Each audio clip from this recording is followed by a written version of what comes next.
All right, I want to welcome everyone tonight to our last artist talk of this series and welcome Nicki here with us tonight. We've had the privilege of partnering with the Ohio Arts Council to move the entire exhibition, the 2021 Biennial, to Medici Museum. The show is up until May 15th, so I encourage everyone to make the trip to Warren, Ohio. We're located centrally in between Cleveland and Pittsburgh, and we've had a wonderful response across the state showcasing all Ohio artists. So it's been a privilege to have the exhibition here. And Nicki, we're so excited you were able to join us tonight. I know you have a really exciting talk planned for us. So to all of our participants, we will be recording this artist talk.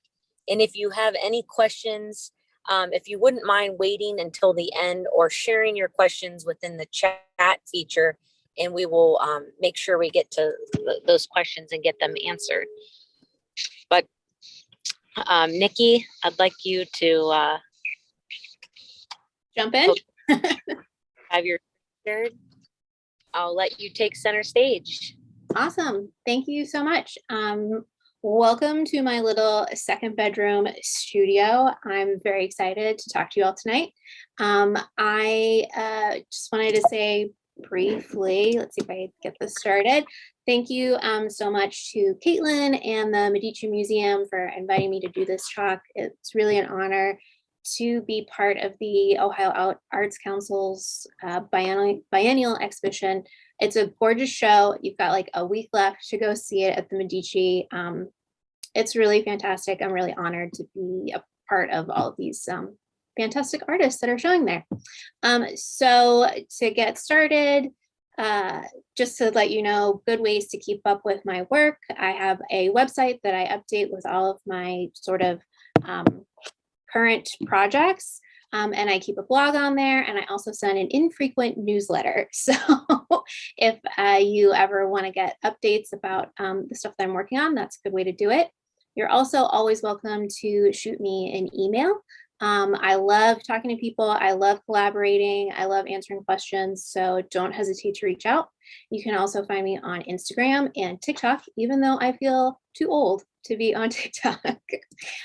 So I thought kind of the best way to attack this talk would be to give you like the kind of through line of my work since moving to Columbus. I am not a Columbus native. I grew up in Pittsburgh and I spent most of my childhood there. And then I spent like more than a couple years doing a lot of moving around, like East Coast, South, spent a lot of time moving around, and that really kind of influenced how I felt about place and community and home and stuff like that.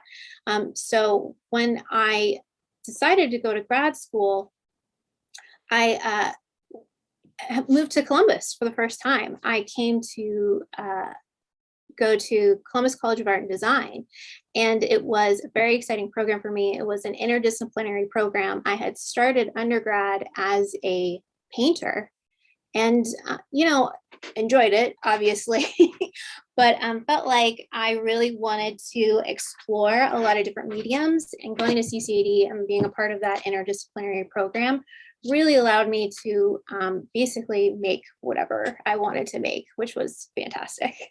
So I came into grad school working mostly in 2 dimensions, and I had this obsession with map making at the time, and I just really loved the visual aesthetics of map making, and I was doing a lot of textile work, a lot of screen printing, embroidery, stuff like that. And so I kind of came in doing this investigation into map making, and really realized for the first time that although I was very attracted to the aesthetics of map making, I wasn't really diving deep into like the conceptual elements of map making, and which is kind of obvious to think that like, well, you should be talking about place while you're talking about the visuals of map making at the same time. So and it really came to a head when I was just like hit with this wave of like nostalgia for Pittsburgh, like being only 3 hours away from my childhood home, but kind of in this brand new location, trying to figure out like what kind of art I wanted to make, how I was going to talk about it, the stuff that I was going to do with it. So I really dove deep into this like examination of placemaking. So this was my like kind of breakthrough piece in grad school called In Between in 2011, where I embroidered my sort of childhood neighborhood in Pittsburgh. And then on the opposing side, I embroidered my new neighborhood in Columbus, Ohio. And I spent all this time like investigating and trying to like really find my way through those maps and like sort of place memories within those maps. And then I strung it up in this sort of like hallway structure, and then started making connections between the two maps and trying to like draw those two maps together. So the leap to sculpture was kind of instinctual for this piece because I wanted to be able to talk about these two locations, and it wasn't going to happen for me in 2 dimensions. So this was like my first foray into sculpture. And then I got bit by the sculpture bug. And that's pretty much all I've been able to do ever since is work in 2 dimensions. So this was another piece that I made in grad school. Again, sort of talking about nostalgia and placemaking. I'm going to play this little video for us. So this is actually like half sculpture, half video, half performance. So my mom and I made this piece together for my graduate thesis show. So I invited her to come, and we actually embroidered 3 homes that we had lived in together. So like my childhood home, and then 2 subsequent homes that we had lived in together. And so we recorded the process of us embroidering this piece together. And then for my show, I strung it up about a foot away from the wall, and then I projected the video of us making the piece together. So again, this is kind of like playing with placemaking and nostalgia and like domesticity and fiber again.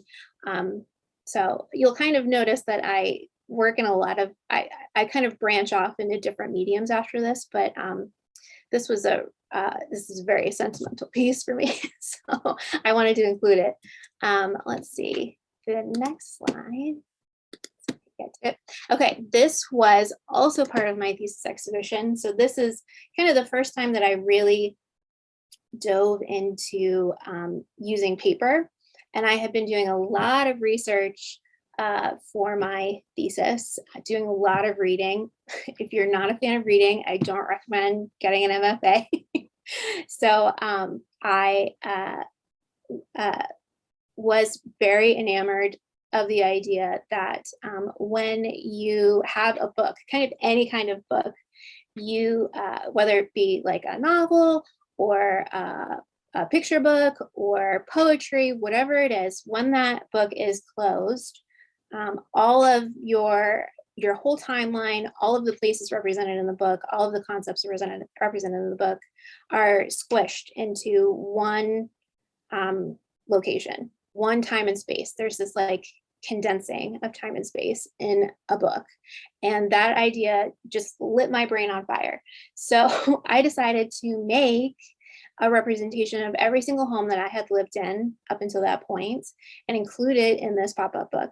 So this was kind of the start of me getting even more conceptual and letting the idea drive the type of art that I was interested in making, less so more than the material, even though I definitely have favorite materials that I like to work with. But I think for me, the idea always comes first. So you can see in the video, I am opening and closing every single pop-up home that I've lived in. And the idea was that when you closed it all together, you could condense all that time and space and have this kind of like infinite nostalgic experience of like having your whole history in one place and acting like a like a wormhole that you could just travel through time to be in all those places at the same time. Let's see. So right after grad school, I got a little weird. So we had this opportunity at CCAD that I think we graduated in May, and then we had free studio space until July before they kicked us out of the grad studios.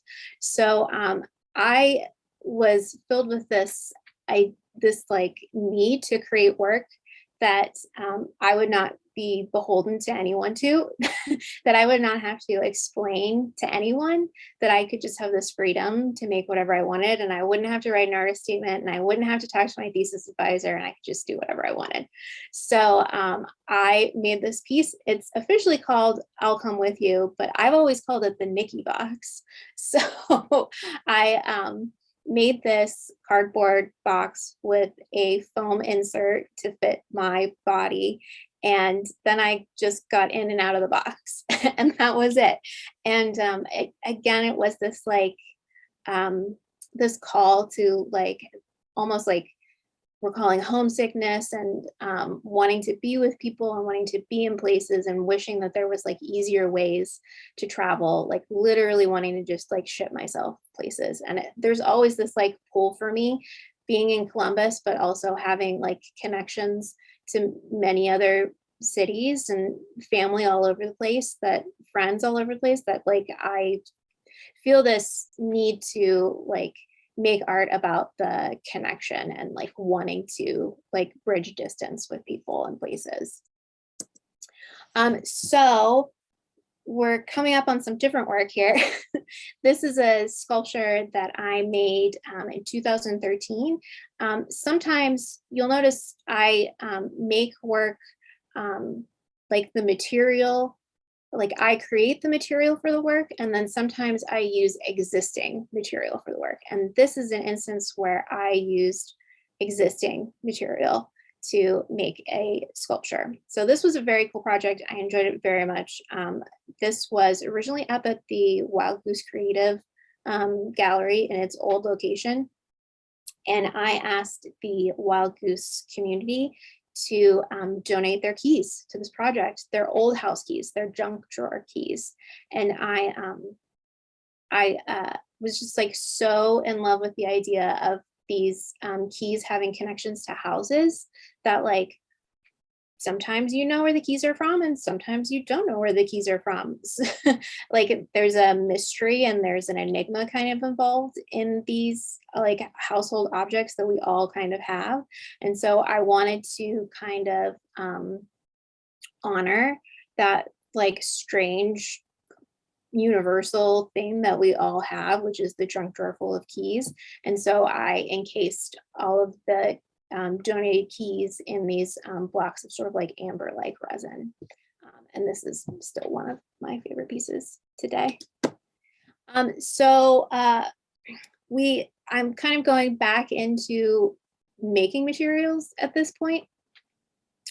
So this was a project that I made. It's an ongoing project, started in 2013. It continues to this day.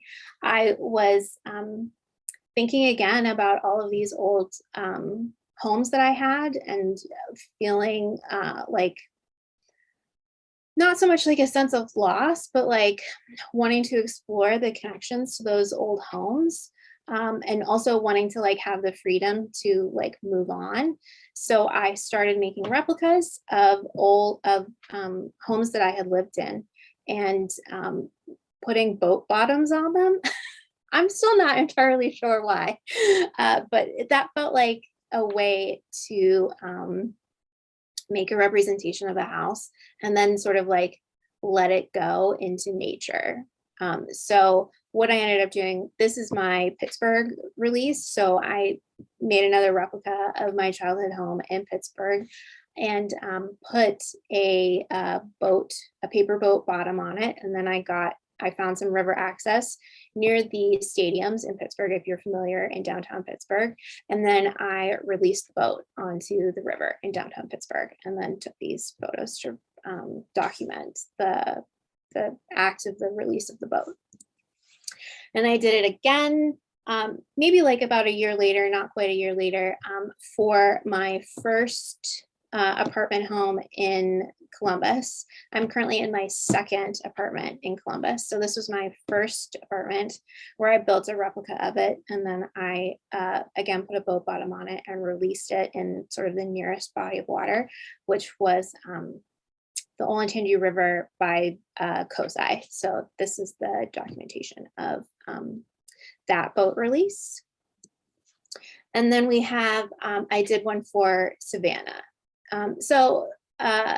There's definitely more homes that I could have released, but I kind of limited it to these three because those were like the sort of like biggest, like most important at that point in my life were Pittsburgh, Columbus, and Savannah. So this is a replica of my Savannah apartment with a boat bottom, just released in some, ambiguous waterway in Savannah. And I do have a houseboat ready for this particular apartment. So whenever I get the opportunity to move again, I have a boat ready to go for this particular house. And this complex is actually on has a very interesting fake lake with a fountain in the middle. So I'm very excited that when my spouse and I move out of this apartment, we can release the boat onto the fake lake, and then we'll have a whole new set of sort of like performance photographs to add to this project. So we're obviously I'm beginning to form an obsession with making paper houses at this point. I am working with other mediums, but this is like the thing that keeps calling me back is making these white paper houses. So I started this dream house project a couple years later. I applied for a space at the Pittsburgh Center for the Arts.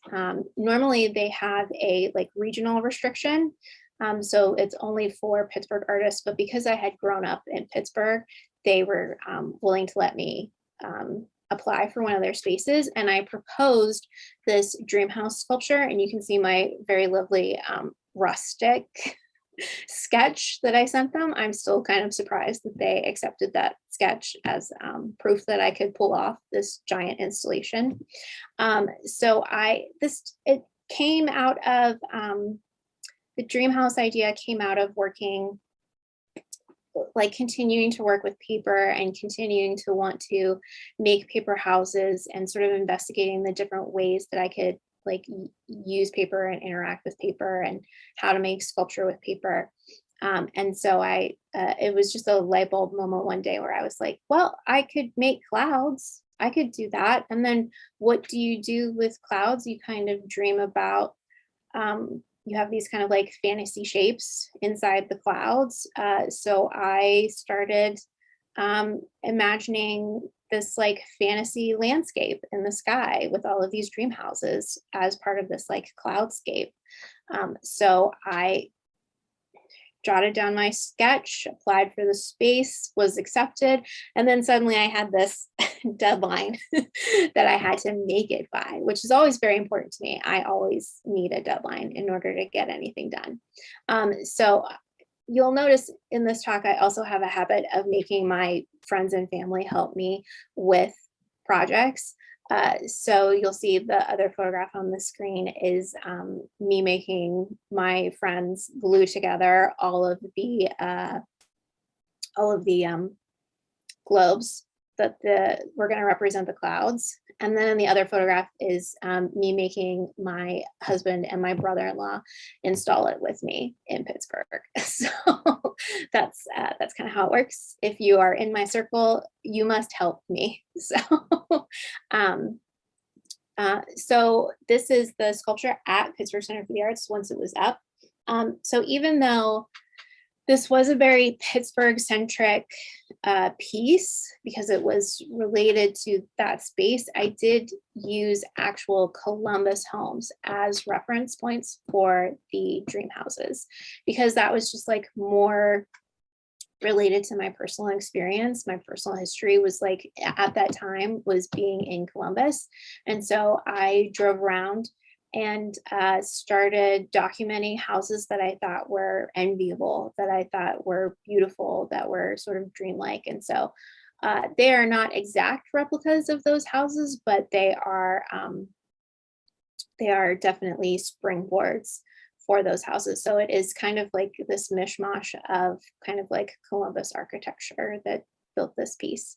And I scaled it for Pittsburgh Center for the Arts. So this was kind of intended, the scale of that room was 18 by 24. So that's kind of how I knew how much space I needed to fill in order to make that piece sort of as enveloping and encompassing as I wanted it to be. And then I got the opportunity to show Dream House again in 2019 at the Springfield Museum of Art in Springfield, Ohio. And that space is gorgeous. So if you ever have a chance to go to the Springfield Museum of Art, I highly recommend it. They show wonderful local art, and it was a giant space. And it had been 2 or 3 years since I had shown that piece, and I just could not leave well enough alone. I had to work back into that piece before I could show it again. I was like, if I'm showing it again, I'm just going to take the opportunity to make it bigger and better and grander and more detailed and more textured than it was before. So every house has been worked into again to include more texture, more depth, more detail, more interaction with the clouds around it. And then I love that it's a different space, it's a different layout. So I got to install the piece in a different way. So every time I have shown this piece, it's been a different experience, and it's been better than the one before. And this is some more detail of dream houses, sort of like studio shots, because sometimes that detail gets lost in sort of like the more installation-y photos. But I had such a good time building these sculptures and really like kind of indulging the dollhouse maker in me, and really working into these pieces and making them as intricate as I could. So, oh, that brings us to the project that we're here to talk about tonight. So at the Springfield Museum of Art, the space that they offered me was very large, and I was very intimidated by it. I did have several other small pieces that I showed in conjunction with Dream House, but I wanted to make a new piece for the Springfield Museum of Art, and that piece ended up being packed, which is currently at the Medici right now. So again, I was faced with this like deadline, which I always need the pressure of a deadline to make things happen. So I wasn't quite sure what I wanted this new piece to be. They gave me carte blanche at the museum to do whatever I wanted, which was incredibly generous of them. And I knew I wanted to make something that would complement Dream House scale wise.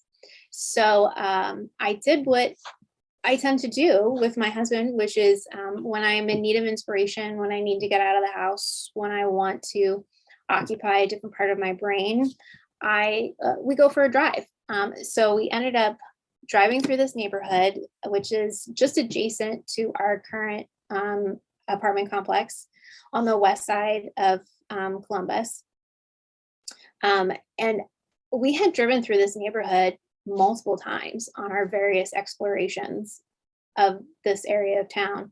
And I'd always thought it was a bit weird, but never thought too much about it. But like on this particular day, driving through this town, trying to think through how am I going to fill this space with artwork at the Springfield Museum, I was like, this is a really interesting neighborhood. This is a really interesting space. I was very taken with the fact that these are the same architectural styles. There's I think there were 6 architectural styles that were repeated over and over and over again to build this community of 251 houses. And just the like utilitarianness of them, the repetition of them, and their location within Columbus, like they are on just this side of rural, but they have this very suburban atmosphere.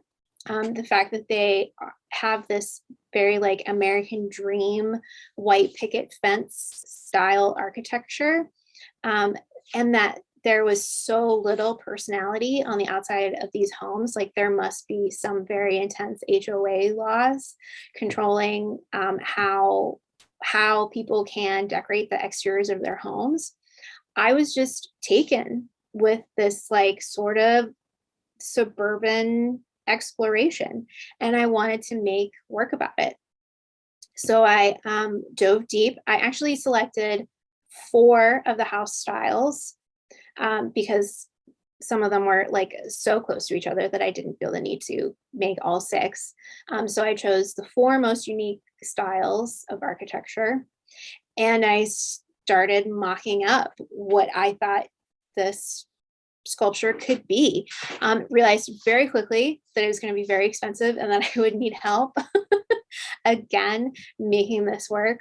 So I actually fundraised $1,200 in order to have all of these cardboard pieces laser cut for this particular project. And again, I was at that time and still am in this very small 2nd bedroom studio space. So very luckily, a fluke, a friend was not occupying her studio space much larger than this for 2 months. So she offered me her space to make this particular work for the Springfield Museum of Art. And it was just like perfect timing. The minute that she needed to be out of the studio space was the minute that this piece needed to be in a U-Haul to Springfield Museum of Art. So it was perfect. So you can see me working sort of in her larger studio space and all of the laser cut pieces. So I was just kind of working with the idea of this strange, beautiful suburban neighborhood, kind of curious about how this neighborhood came to be, the kind of people that lived there, why they would choose to do it. It is a very beautiful neighborhood. I understand it's, but I was taken with this like utilitarianness and this this repetition and this kind of like lack of personality when it came to the exterior of these houses. And so I wanted to build this piece. I knew I wanted all the houses to be kind of tumbled up against each other, but I didn't really know the layout yet of how that was going to look in the gallery and like how I wanted the final piece to be. And so during like my experimentation, I was flying by the seat of my pants. I was like really outside of my comfort zone, trying to figure out how I was going to make this piece work, how I was going to get it to say what I wanted to say without having a clear destination in mind yet. I just knew I wanted to make it out of cardboard, and I wanted a ton of houses, and I wanted them all kind of stacked up against each other. And so through the process of building up the piece, spending about 2 months gluing everything together, I realized that the houses being all dark inside, not having any sort of interior life or light, that the piece was going to be a lot more ominous than I had intended, that I needed to add some lightness and brevity into it, because that was not the destination that I wanted. Like, yes, I'm curious about this neighborhood and questioning the neighborhood, but at the same time, there's a lot of value in this neighborhood. Like, we cannot discount everyone's lives and experiences that are living there just because it's like this odd little pocket neighborhood of tract housing.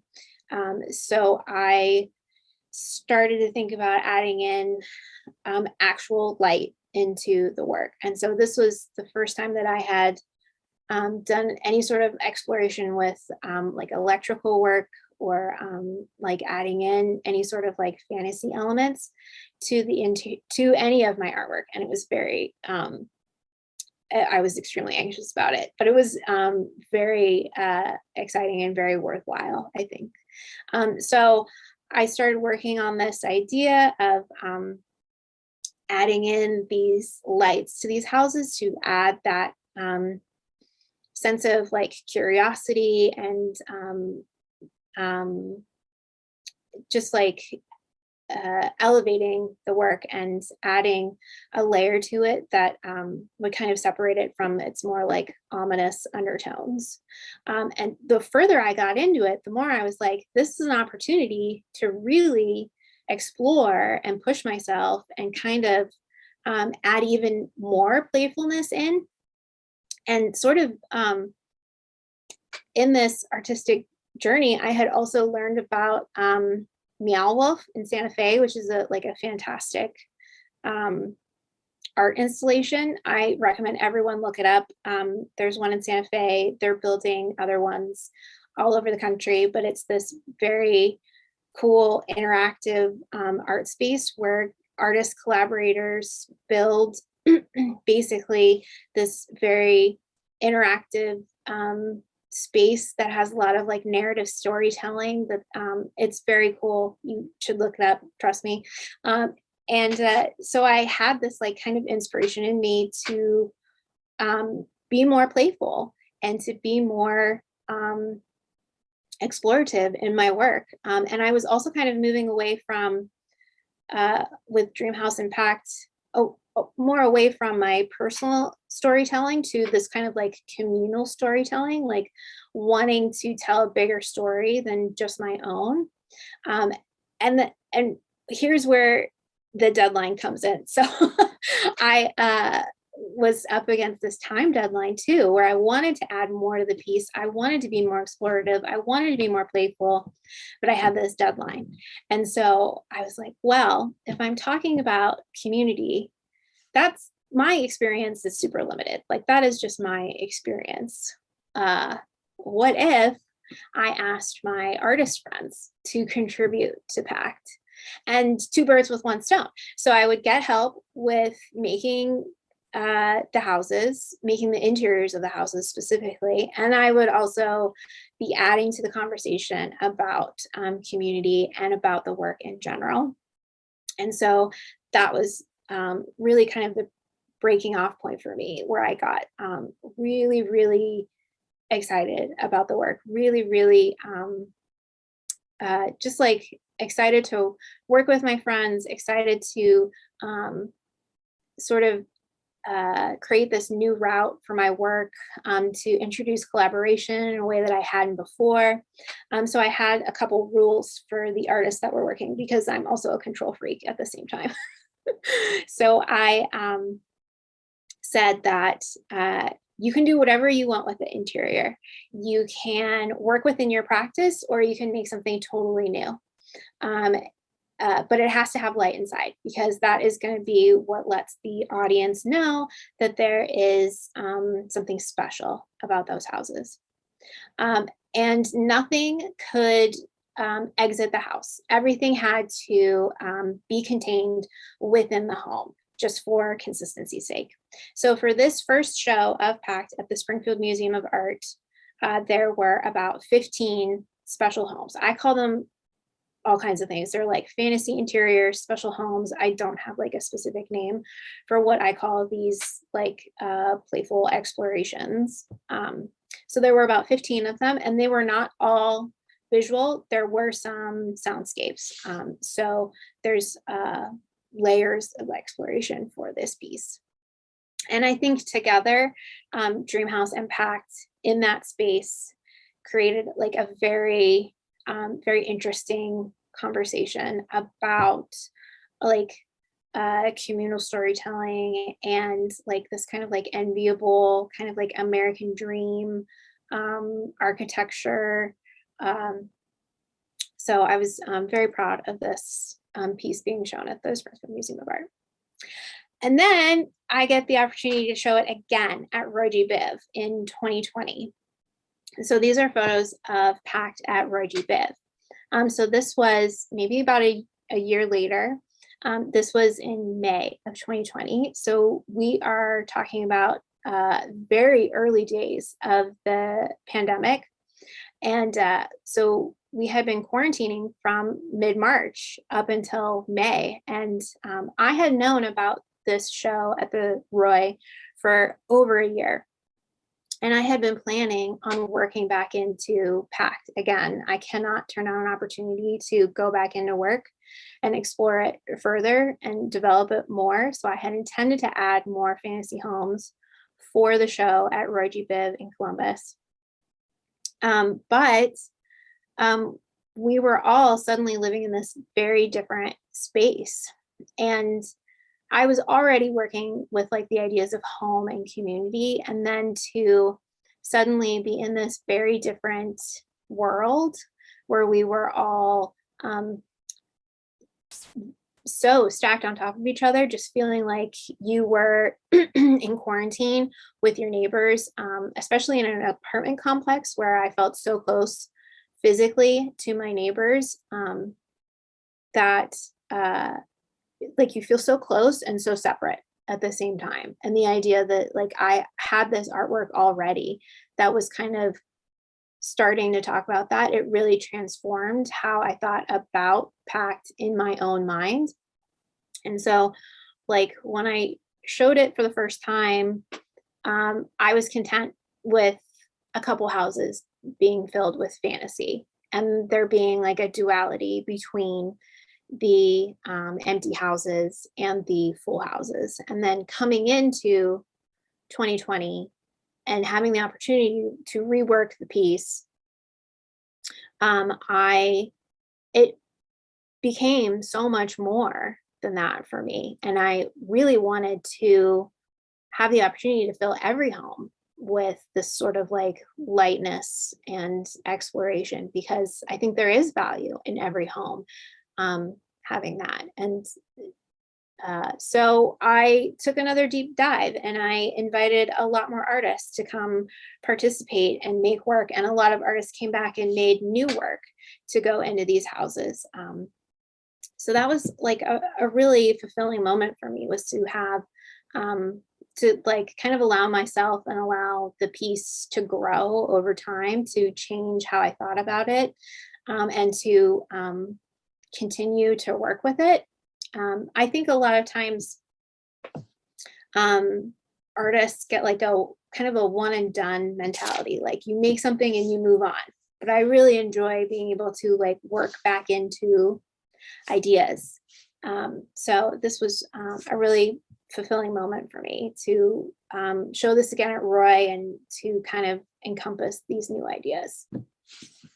And then we get to the Ohio Arts Council's biennial show. So here I am showing the piece again at the Riffe Gallery.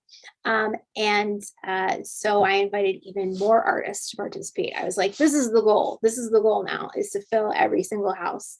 And so for PACT at the Riffe Gallery, there's about 30 to 35 fantasy houses at this point, out of a total of 150. So we're definitely still leaning towards more houses being blank than houses being full, but I think we'll get there eventually. So this was also the first time that I had gotten my act together and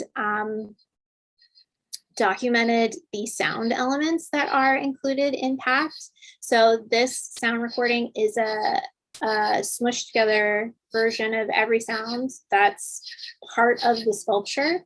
Some are connected to specific homes, specific explorations, and some are just kind of part of the piece and kind of like a background context kind of way. So they kind of play without being connected to a particular house. And so this sound recording is on my website now. So if you go to the PACT page on my website, you can listen to all of the sound recordings that are part of the sculpture.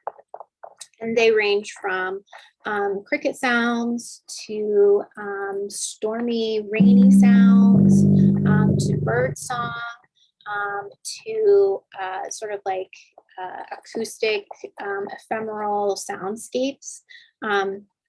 Most of them were actually produced by my husband, and a few were produced by other collaborating artists. So that's really cool. I am not a techie person, so it's nice to see the kind of to have that live outside of just the piece itself.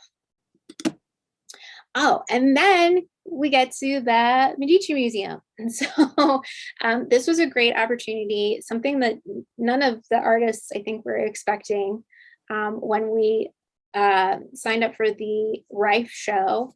We did not at that time know about the extension to the Medici. So it was a wonderful surprise at the end of the show to be able to move our work to the Medici Museum. There was unfortunately not enough time to add more special houses to Pact for this show.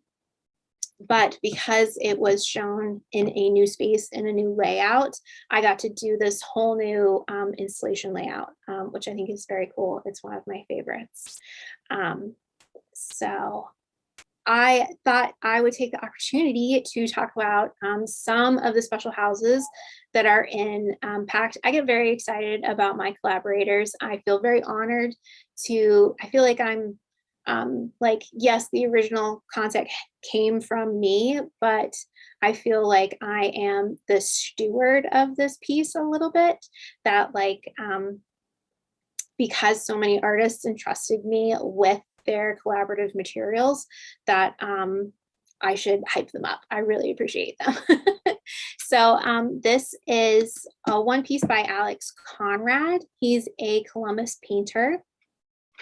He has made several houses for Pact. This is the most recent one. He painted this sort of cloudy sky to go on the interior of his house. And then he had a photograph of turf that he placed in the bottom. And then there's like this soft, sort of like yellow toned light kind of uplifting from the bottom of the piece. And that is his studio assistant, Scarlett the kitty, participating in our meeting about how we were going to put his work inside one of these homes. Oh, let's see. And then we have, well, let me also say that there's no way that I could fit every single artist collaborator into this talk. So I just chose the ones that I had the best documentation of. So if you don't see your work, please forgive me. I will work on getting it for the next artist talk. This is Todd Jones. He is a recent MFA grad out of Ohio University, and I had been an admirer of his work for a long time online. He makes work out of house paint.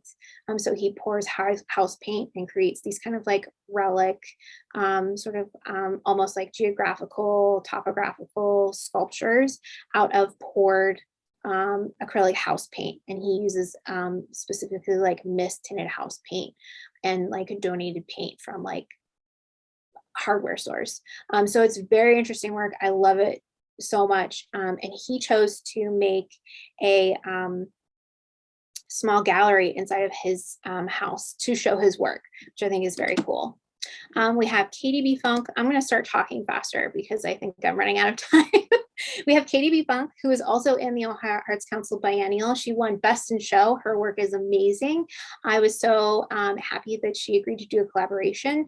These are her collage self-portraits. She made a wallpaper out of them, and then we placed them inside of the house with a very cool sort of peachy orange backlit light, which is very fun.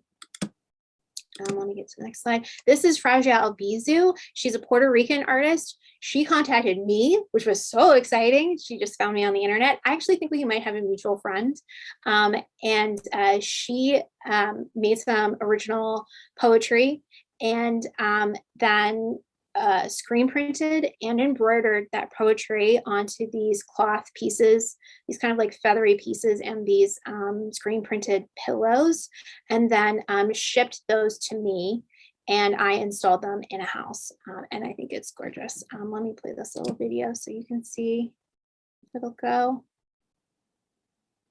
Yeah, So you can see the kind of zoom in onto her work, which is very cool. I love it. And then we have Gillian O'Shea, which is another international artist. She's an Irish artist. She again contacted me out of the blue, which is fantastic. I love it when people come to me. She made this work sort of in reference to like Alice in Wonderland. And then she also included birdsong recorded from her own backyard to be played in conjunction with her house impact. Let's see. This is Liz Morrison. She's a Columbus painter, illustrator, fantastic person all around. She made some original poetry and then wallpapered the interior of a house with that original poetry. And I love that like everyone gets to have their own sort of exploration about the work. They get to have their own concepts. They get to really work through whatever they want to work through. And all together, it kind of builds into this piece that is really a lot more overarching and conceptual than I could ever attempt on my own. This is Susanna Harris. She currently lives in Columbus and is a printmaker. And she had made 2 homes for me. Both of those are on the screen. And she's kind of interested in this. She uses printmaking, or at the time she was using printmaking to sort of explore texture, like natural texture, a lot of like sort of like fungal and coral shapes with her printmaking work. And so she installed these sort of like almost like little like biomes inside of 2 of these houses. This is one of the houses that I made. I was curious about making a house like a geode, and I went back to like my paper roots and I made these very colorful geode gem shapes and installed them inside one of these houses. So again, it was like freeing for everybody that was involved. I think we all got to do some form of exploration to kind of fill the space however we wanted. This is Miriam Chom's work. She's actually the fantastically wonderful friend who lent me her studio space. She made 2 houses for me. This is one I call the disco house. She layered black glitter paper on the interior of the house and then placed a strobing LED light that flashes blue, red, and green. And there's no sound with this one, but I think the light itself is you know, dominant enough. I love seeing this piece sort of like strobe away. This is Lori Illenfield. She's a local painter and textile artist, and she was inspired by all of her neighbors planting the same flowers because they all have access to the same nurseries. So she was very curious about sort of this like planned landscaping that was happening in her neighborhood. And so she did this wonderful exploration into all of the flora that was being planted in her community at that time with textiles, and then installed them inside one of Pac's houses. Let's keep going. And then this is another one that I made that I could not help but include in the talk. I call this houseception. Of course, I have an obsession with house shapes. So I made this work actually reusing material from another project and just sort of layered and layered and layered it inside the house, again kind of mimicking almost a geode, but to like build community within community. It was definitely very entertaining to me to make this piece. Okay, and then we get to plans for Pact in the future. I would love to fill every single house in Pact. There's 150 of them. That would be best case scenario, is to continue to show the work and to continue to have it grow every time I show it. But we don't live in a perfect world. It's very expensive to store this work. The plan is currently to show it at least one more time, hopefully in 2023. I'm working on venues right now.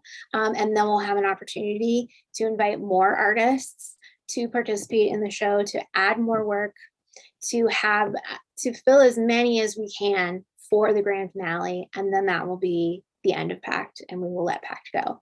Will I float the houses down a river? No, probably not. Definitely not. That would be very bad for the environment. But there will be some sort of end to Pact at some point. So stay tuned for the grand finale. I'm figuring it out as we go.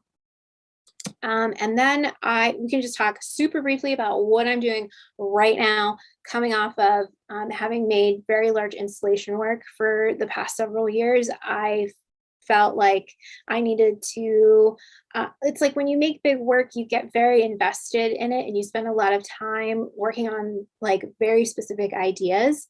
And so I wanted to spend some time working smaller and faster and working through a lot of ideas more quickly.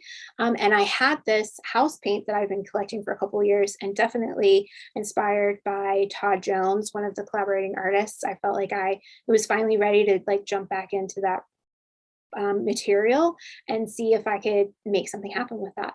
So for the past couple of weeks, I've been working on making pieces specifically with house paint, and I've been kind of recording the process of making these works. Sometimes they're very literal and they include specific house shapes, and then sometimes they are more abstract.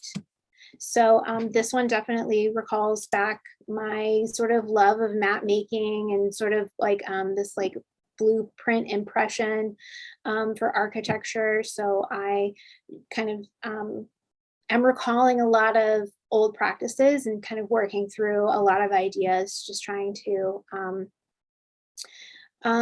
work through some stuff and hopefully jog up some new ideas and some new insights about how to work with the new material. And this is the last one I'll show. This is, again, inspired by Todd Jones, is working with the material itself. I had peeled this paint up to throw away to clean my palette, and I thought it was just so beautiful that I ended up making a piece about it. So I'm really trying to hold on to that feeling and Pact that I love so much of like experimentation and playfulness, and not being so not being just like allowing myself the freedom to explore and to really engage with work and be more casual and playful about it instead of being held to making, giant sculptures. So that's it. Do I have any more? Okay, that's the end. So thank you again to the Medici and the Ohio Arts Council for putting together this fantastic show. It's really been an honor to be seen with all these other fantastic Ohio artists. You can follow me on my website. You can shoot me an email. You can talk to me on Instagram or TikTok. I'm trying to be more casual about the internet, so definitely come and have a chat with me. I would love to know what you guys think. And if you're artists, if you want to collaborate, I'm always up for that. I think we're gonna take a couple minutes for questions. I don't know if anyone, maybe we can get Nina back in here to pull up some questions. Awesome. Hi, Nicki, that was great. Thank you. Enjoyed your talk. Yeah, if anyone has any questions, you can type them into the chat or you can turn on your microphone. TikTok has been so fun for me. I feel very old on TikTok. I just wanted to talk about like making videos of like the newest process. And I love engaging with like a different audience in that way, because TikTok is so like off the cuff and wild. It's like the wild, wild west of social media. It's a lot of fun. Those last couple videos, get me excited. I like recording the process and sort of inviting people into the process. I think it's a lot of fun. Definitely check out your TikTok. That's really awesome. What other work are you working on right now? Like, what do you see yourself doing in the future? Okay, so speaking of big work and how difficult it is to hold on to and store, and it's so, I mean, it's like owning 3 cars. Like, where do you put them? What garage do you stick these cars? It's such a like a physical requirement to like, it's, I don't want to say it's a burden, but it's like making big work is difficult. It's a lot more stressful. There's a lot more logistics involved in making and showing big work, that actually I just let Dream House go. So I put out a call on the internet. I was like, this work is not going to sell. It's several years old. I've tried to donate it to several local institutions, and because it was so large, they were not able to accept it. So I put out a call on the internet, and I was like, whoever wants it can have it. And I thought I was going to have this feeling of remorse for like letting it go, but actually the opposite happened. I had so much joy giving away this artwork, that it really changed how I think about how I'm making artwork and like what is sustainable about it, like why I'm making work. So sort of giving up Dream House, the reason to do it was because I just had so much work taking up so much space that I think it was crowding what was going on in my creative process. And I was like, I need to make room for new pieces to happen. So I like needed to carve out physical space in order to have space to make new work. So I gave away Dream House. And in the process of that, I had several people reach out to me saying that they would like it, or that more people reached out saying that they wanted part of Dream House than I actually had to give away. And so I started thinking through, well, what if I made smaller versions of my big work? So right now, the 2 things that I'm focusing on are the house paint explorations, which are very fast and quick. I usually make 1 in a day. I'm committed to making 100 of them in the next year, which, I mean, doesn't sound like a lot, but it feels like a lot to me. There are people that do that 100-day project and they have 100 pieces of work in 100 days. And like, that is admirable, but that's just not me. I'm giving myself a year to make 100 pieces, limiting it to pretty much spending 1 working day on each piece. So working on the house paint, and then working through maybe making miniature versions of Dream House, which would be so much easier to share with my audience than the big work is. So it's like making the work more accessible for people to engage with on their own outside of like a gallery experience. So I'm working through a lot of stuff, trying to figure stuff out. It's a season of change over here. So that's so awesome. I can't wait to see your future work. I have another question. What advice do you have for young artists? Oh gosh, just make work. It sounds easy, but if you've tried it, you know that it's hard. Starting is always the hardest part. Getting the inspiration to go and make something is very difficult for me. And I even have these long swings of making and not making that I go through. Like, I might take 6 months where I don't make anything. And I try to fill that time with other things like applying for shows, meeting with other artists, doing like admin, making internet videos, whatever. But it's not always like active art making. So I have to talk myself into it too sometimes.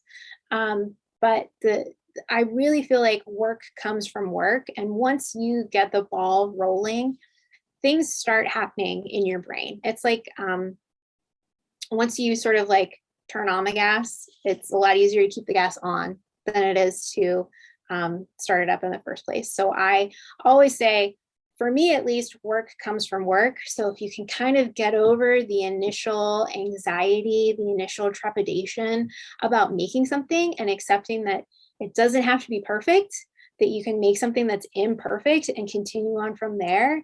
That's kind of how I've been making art. So that's my advice. It's really good advice. Thank you. Mhm. Does anyone have any other questions? We'll wait for the chat. Are you showing your work in any other galleries or museums at this time? Or Not currently. Just online. I do have, like I said, I have some applications out to have the grand finale of Pact, hopefully in 2023.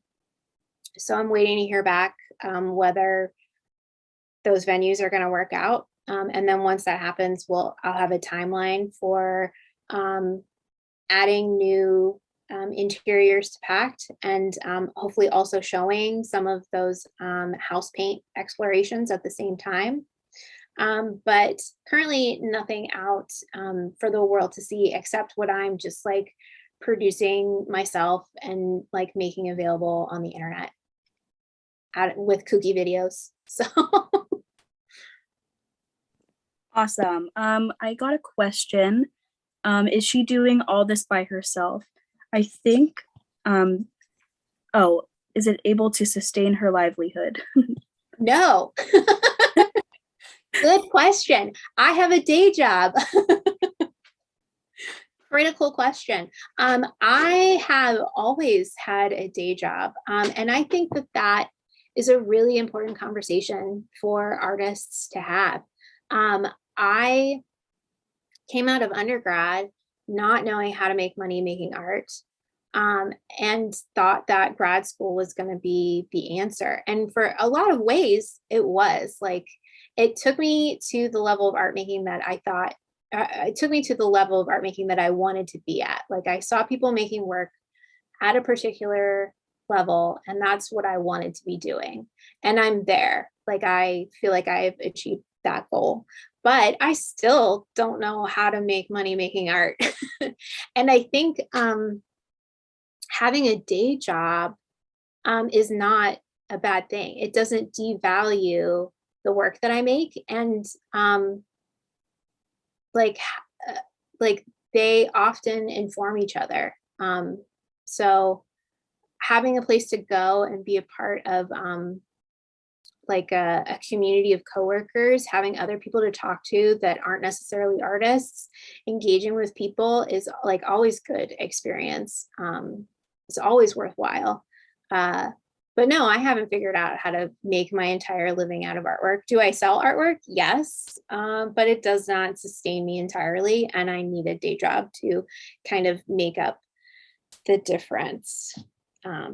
But I think that allows me a certain amount of freedom to make what I want and not be beholden to what like collectors would want.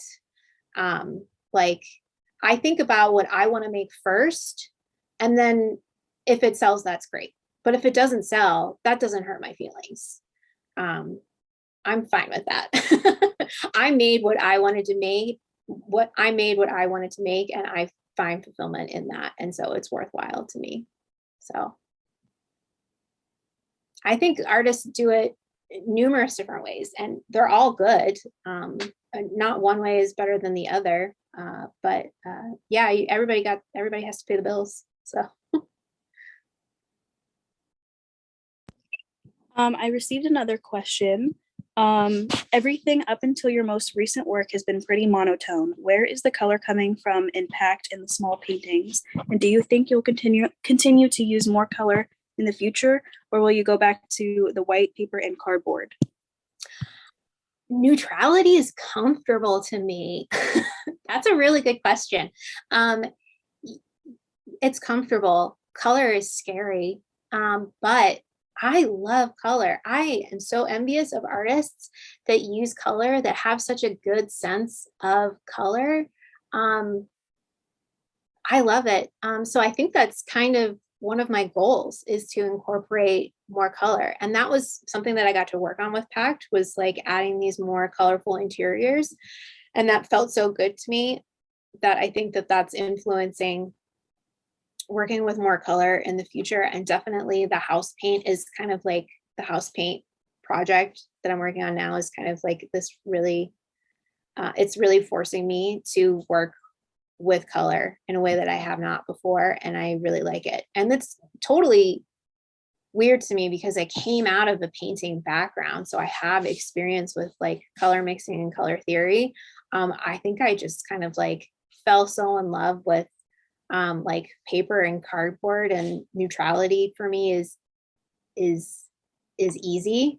So I kind of fell hard into that and got scared to reintroduce color. But I'm facing my fears now and trying to work more with color, because I think it's really beautiful, and I'd really like to be better at it. So we're trying.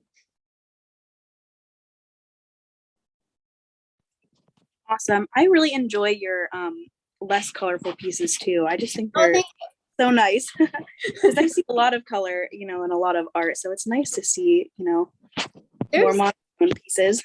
definitely a place for quiet work. There's definitely a place for quiet colors and neutrality and monotoneness, like not discounting all of that. I think I think the best are when people do both. When there's like there's a place for your eyes to rest, and then there's a place for your eyes to be excited. So maybe that's what I'm working on. Maybe I'll get there. We'll figure it out. Yeah, I feel like in Pact, it has the perfect amount of color too. Oh, thank you. Cool. Like in the inside of all of the interiors, I just think that's perfect. Thanks. So if anybody has any more questions, you can type into the chat or turn on your microphone. We'll give it another minute or two. Cool.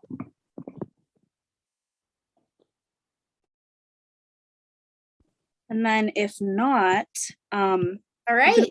send Nicki an email or a DM on Instagram. Yeah. Oh, I did get one more question. Has she ever been scared to make something? Oh, all the time. I am ruled by anxiety. I get stressed about everything. But I enjoy the process of making things so much and sharing the work so much that it like overcomes the fear for me. Like the energy you put in is the energy that you get out. And so I'm always working to like overcome that like fear and anxiety about making work or committing to really large projects. It's kind of like faking it till you make it. Like you make a commitment and then you kind of figure out how to make it work. And I don't think I've like failed too hard yet. Like there are definitely, when you commit to a big project, and it doesn't come out exactly the way that you wanted to, or it like wasn't as grand as you had initially planned. Like for Pact, I had originally wanted to make all 250 homes, but could only afford to make 150. And I think you'll find, if you've seen the piece, it's plenty big.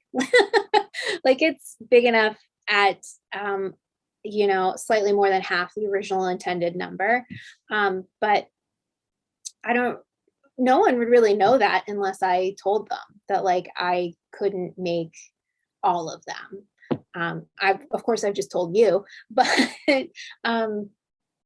yeah, I face fear all the time, and you just kind of, I try really hard not to let it get in the way of making what I want to make. So.